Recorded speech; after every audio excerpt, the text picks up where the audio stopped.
Hello दोस्तों, welcome to my fourth class. तो हमने कल पढ़ा था कि संविधान क्या होता है, संविधानवाद क्या होता है। तो आज का हमारा टॉपिक है संविधान की विशेषताएं। तो आज हम जानेंगे संविधान की क्या क्या विशेषताएं हैं। तो सबसे जो पहली विशेषता है वो है भारत संविधान की विशालता, भारतीय संविधान की विशालता। तो जेनिंग्स एक ब्रिटेन के एक विधि शास्त्री हैं जिन्होंने भारतीय संविधान को विश्व का सबसे बड़ा संविधान बताया है ना। अगर इन्होंने भारतीय संविधान को सबसे विशालतम संविधान बताया है तो इसके कुछ कारण होंगे। देखते हैं कि जेनिंग्स ने क्या क्या कारण बताए हैं। तो कारण देखते हैं। सबसे पहला कारण हमारा भारत भौगोलिक विशालता एवं विविधता है ना। भारत की भौगोलिक विशालता एवं विविधता। तो भारत भौगोलिक और विविधता की दृष्टि में बहुत बड़ा है, ये तो मानना ही पड़ेगा हमको। तो ये किस प्रकार से संविधान को बड़ा करने में रोल प्ले करता है इसके बारे में देख लेते हैं। तो हमारे देश में अलग अलग राज्यों के लिए अलग अलग प्रावधान संविधान में दिए गए हैं कि किस राज्य में किस प्रकार से विकास दर होगा, क्या होगा।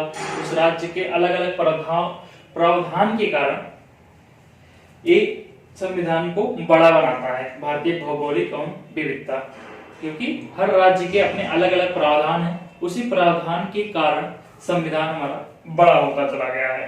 ठीक है, तो पहला कारण ये था। अब देखते हैं सेकंड कारण, सामाजिक सांस्कृतिक विविधता। तो हमारे देश में हर एक राज्य की अपनी अलग अलग संस्कृति है, अलग अलग भाषा है ना। अलग अलग भाषा बोली जाती है, एक क्षेत्र में दूसरी भाषा, दूसरे क्षेत्र में दूसरी भाषा बोली जाती है।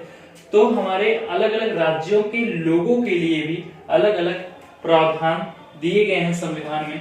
जैसे मैं बात करूं अनुसूचित जातियों के लिए संविधान में भाग 10 पूरा अनुसूचित जनजातियों के लिए ही बनाया गया है ना। और अगर बात करें शेड्यूल में तो शेड्यूल 5, शेड्यूल 6 ये पूरा अनुसूचित जातियों से ही संबंधित है।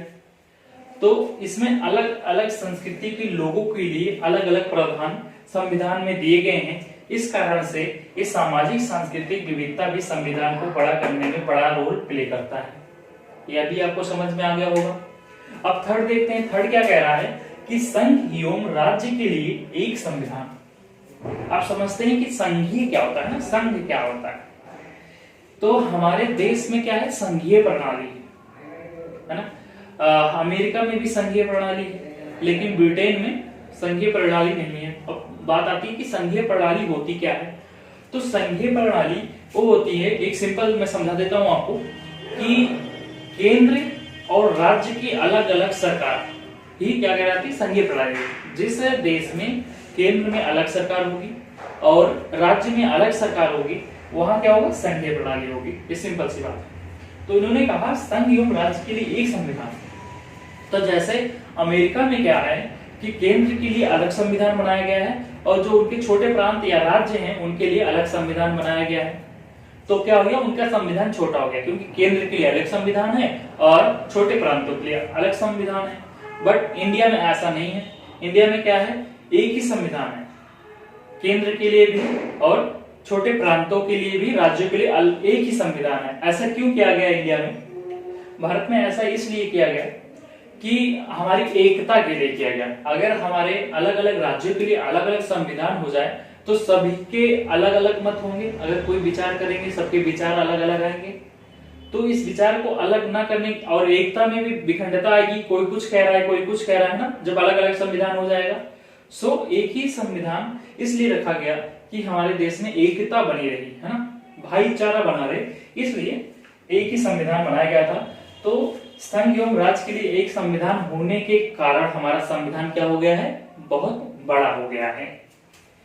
अब बात आती है चौथे की। चौथे में क्या है, ऐतिहासिक कारक है ना। ऐतिहासिक कारक भी हमारे संविधान को बड़ा करने में बड़ा रोल प्ले करते हैं। तो इसके दो महत्वपूर्ण कारक हैं। पहला क्या है, नेहरू रिपोर्ट 1928। नेहरू जी ने एक रिपोर्ट बनाई थी 1928 में।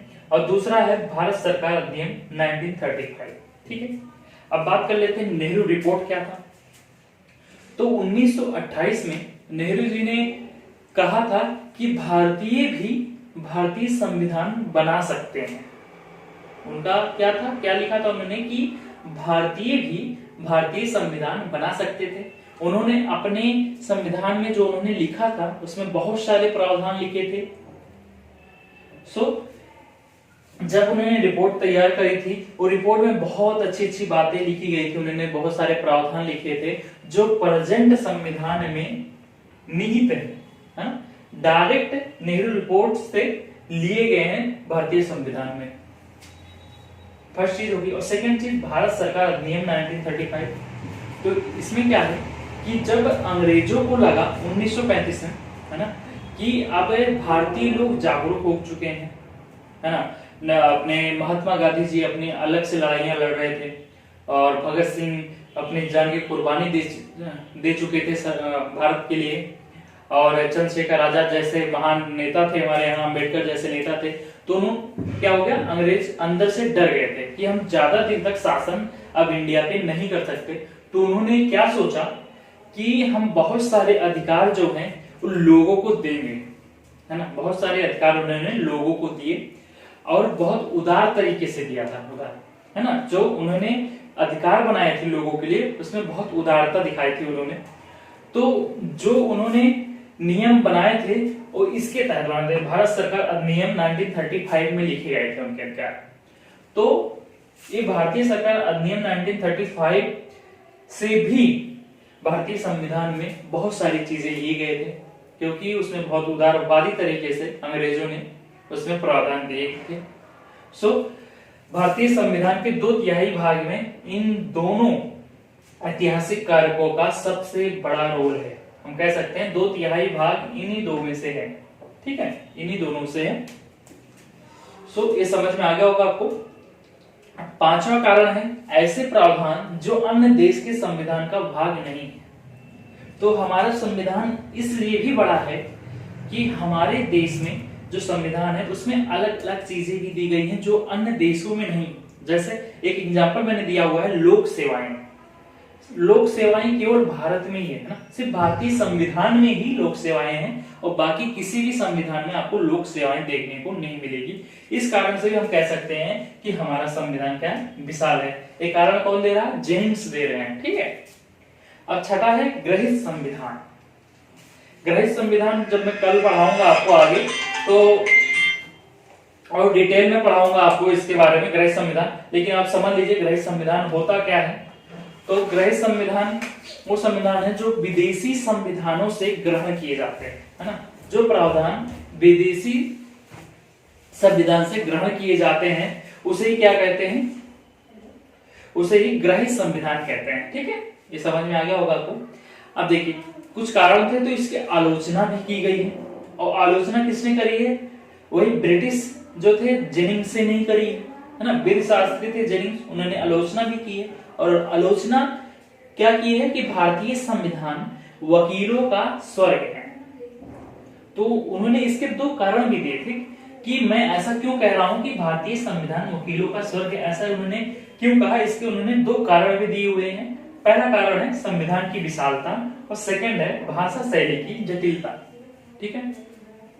तो अब हम समझते हैं कि ये भारतीय संविधान वकीलों का स्वर्ग है, ऐसा क्यों कहा। इसे मेंस में भी क्वेश्चन पूछे जाते हैं, है ना, मेंस से क्वेश्चन आते हैं यहाँ से, ऐसा उनका क्वेश्चन होता है कि भारतीय संविधान वकीलों का स्वर्ग क्यों है, वर्णन कीजिए। भारतीय संविधान वकीलों का स्वर्ग है, इसका तात्पर्य ये है कि यहाँ पे जो हमारा संविधान है बड़ा है, संविधान बड़ा है तो यहाँ पे क्या होंगे, केस ज्यादा होंगे, है ना, केस लड़े जाएंगे, ज्यादा केस आएंगे तो क्या होगी, फीस मिलेगी वकीलों को। अब बिना वकील के आप कोई भी केस लड़ नहीं सकते हो। अगर कोई भी अपने इंडिया में कोई भी केस हो रहा है तो कुछ ना कुछ प्रावधान आपको उसके संविधान में देखने को मिलेंगे, है ना, किसी के मूल अधिकार से जुड़ा हुआ है ना, पब्लिक सेक्टर से आ रहा है तो वो संविधान से रिलेट करेगा। तो उसके लिए क्या होगा, हमको वकील करना ही होगा। इसलिए उन्होंने कहा है कि इसमें वकीलों को ज्यादा अवसर प्राप्त हो रहे हैं कमाने के, है ना, पैसा कमाने के भी कह सकते हैं आप। इसका तात्पर्य कि वकीलों को अपॉर्चुनिटी मिल रही है ज्यादा पैसा कमाने की, ज्यादा वो चाहेंगे, ज्यादा केस होंगे तो इनको ज्यादा मौका मिलेगा पैसा कमाने का। ये है वकीलों का स्वर्ग का तात्पर्य। अब बात है संविधान की विशालता, है ना। तो जैसे मैंने कहा संविधान के बड़ा होने के कारण अगर कोई भी, है ना, कोई भी आपको केस दर्ज कराना होगा तो वो संविधान के दायरे में ही आएगा, है ना। कुछ भी होता है तो संविधान के दायरे में आएगा, क्योंकि क्या है, हमारा संविधान विशाल है। अगर मान लीजिए अगर हमारा संविधान छोटा हो, है ना, बहुत कम प्रावधान होते, तो अगर कुछ होता, कोई केस करता, तो संविधान में नहीं आता, है ना, कि अगर हमारे संविधान में बहुत कम चीजें होती तो केस जो हम करते तो संविधान में नहीं आता, संविधान के बाहर आता।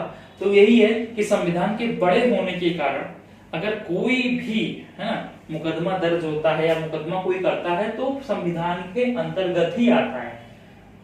तो अगर संविधान के अंतर्गत आ रहा है तो अगर आप मुकदमा कर रहे हो तो आप किसके थ्रू करेंगे? आप वकीलों के थ्रू ही करेंगे, है ना। और जो संविधान का जो अंतिम निर्णय जो लेता है संविधान में, वो उच्चतम न्यायालय ही लेता है ना। और उच्चतम न्यायालय अपने विवेक के अनुसार फैसला नहीं देता है, वो वकीलों के तथ्यों और साक्ष्यों के माध्यम से ही फैसला देता है ना। उच्चतम न्यायालय अपने खुद के विवेक से कोई भी फैसला नहीं देता है, वो बिना वकीलों की मदद से कोई फैसला नहीं सुनाता है। वकील जब अपना साक्ष्य और तथ्य देते हैं तब उच्चतम न्यायालय कोई फैसला देता है। सो क्या हो गया इसमें कि अगर आपको कोई मुकदमा करना है तो वकीलों की जरूरत आपको पड़ने ही वाली है, ठीक है। सो इसलिए इन्होंने कहा कि संविधान की विशालता, है ना। अब सेकंड क्या लिखा है, भाषा शैली की जटिलता। तो अगर आप संविधान पढ़ते हैं, जो लाइन से लिखा गया है ना, आर्टिकल्स लिखे गए हैं, का, खा, गा, जो भी है लाइन से लिखे गए, अगर आप उनको सीधे सीधे पढ़ते हैं तो उसका कुछ अलग मतलब निकलता है। अगर आप उसको दूसरे ढंग से पढ़ते हैं तो उसका अलग मतलब निकलता है ना। कि एक ही जो हमारे आर्टिकल हैं उसके 2 से 3, है ना, 2 से 3 संबंध निकलते हैं कि उनको समझ में नहीं आता कि साफ साफ कह क्या रहा है। कोई एक डिसीजन नहीं ले सकता कि उन्होंने संविधान में लिखा क्या है ना। सो इसलिए उन्होंने कहा कि भाषा शैली बहुत जटिल है, कि लिखा कुछ और है और समझते कुछ और है ना। एक ही चीज को हम 2-3 समझ लेते हैं कि इसका मतलब ये भी होता है, इसका मतलब ये भी होता है, इसका मतलब ये भी होता है। इसलिए हम कह सकते हैं कि इसकी जो भाषा शैली है वो बहुत जटिल है। सो आज की क्लास में आज यही था, इतना ही। आई होप आपको समझ में आएगा। आज हमने सिर्फ क्या किया है, संविधान की पहली विशेषता हमने कवर करी है ना, पहली कवर करी है। कल इसके आगे हम थोड़ा ग्रहित संविधान के बारे में देखेंगे बड़े में, है ना। आज हमने बस एक लाइन में बताया था ग्रहित संविधान क्या होता है। कल आगे देखेंगे ग्रहित संविधान और शक्ति पृथक्करण के बारे में ही जानेंगे, जो इसी की विशेषताएं हैं आगे। सो अगर आज को आपको क्लास अच्छी लगी हो, समझ में आया हो, तो आप इस वीडियो को लाइक कीजिएगा और अपने दोस्तों को जरूर शेयर कीजिएगा। और आप जैसे मैंने लिखा है सेम नोट्स बना लीजिएगा, बहुत इंपॉर्टेंट है ना आपकी यूपीएससी जर्नी के लिए। आप कोई भी पेपर देते हैं, जरूरी नहीं कि यूपीएससी के लिए, आप कोई भी इंडिया में पेपर देते हैं तो उसके लिए बहुत जरूरी है, ठीक है। तो आप इसको नोट कर लीजिएगा या एक स्क्रीनशॉट लेके आप रख लीजिएगा इस चीज का। सो मिलते हैं आपके कल नेक्स्ट वीडियो में। सो आप चैनल को सब्सक्राइब कर लीजिएगा और वीडियो को शेयर कर लीजिएगा। थैंक यू गाइस, मिलते हैं कल।